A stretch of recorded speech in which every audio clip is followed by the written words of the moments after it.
കർണാടക ഉള്ളാർ കൊട്ടേക്കർ സഹകരണ ബാങ്കിൽ കവർച്ചാ കേസിൽ 3 പേർ പിടിയിലായിരിക്കുകയാണ്. മുഖ്യപ്രതികളായ മുരുകാണ്ടി തേവർ, യോസുവ രാജേന്ദ്രൻ, കണ്ണൻ മണി എന്നിവരാണ് കസ്റ്റഡിയിലായത്. പ്രതികളിൽ നിന്ന് തോക്കും പണവും സ്വർണവും പോലീസ് പിടിച്ചെടുത്തു. മോഷണത്തിന് ഉപയോഗിച്ച കാറും കണ്ടെത്തിയിട്ടുണ്ട്.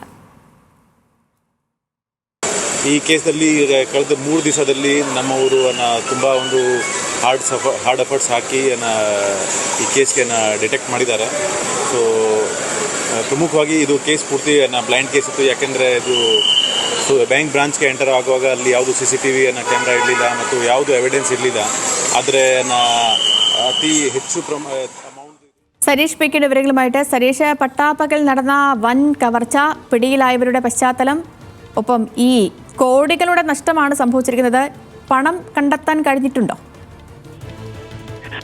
ഒരു നാടിനെ തന്നെ നടുക്കിയ ഒരു സംഭവം എന്ന് തന്നെ വേണം ഈ പട്ടാപ്പകൽ നടന്ന ഒരു അക്രമത്തെ അല്ലെങ്കിൽ ഒരു മോഷണത്തെ പറയാൻ. കാരണം ആളുകൾ നോക്കി നിൽക്കെ പട്ടാപ്പകൽ തോക്ക് ചൂണ്ടി ബാങ്കിൽ കടന്ന് കവർച്ച നടത്തിയ ഒരു സംഭവത്തിലാണ് 3 ദിവസത്തിനുള്ളിൽ തന്നെ പ്രധാനപ്പെട്ട പ്രതികൾ ഇപ്പോൾ വലയിലായിരിക്കുന്നത്.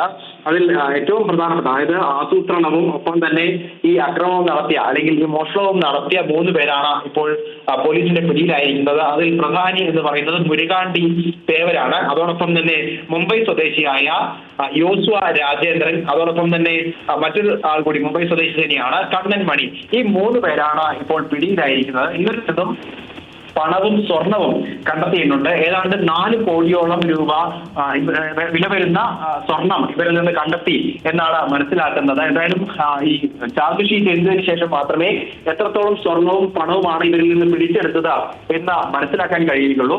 ഇവരെ തമിഴ്നാട് പത്മനേരി. ശരി സരീഷ്, കർണാടക ഉള്ളാൾ കൊട്ടേക്കൽ സഹകരണ ബാങ്കിലെ കവർച്ചാ കേസിൽ 3 പേർ പിടിയിലായിരിക്കുന്നു. വിവരങ്ങൾ നൽകുകയായിരുന്നു സരീഷ് PK.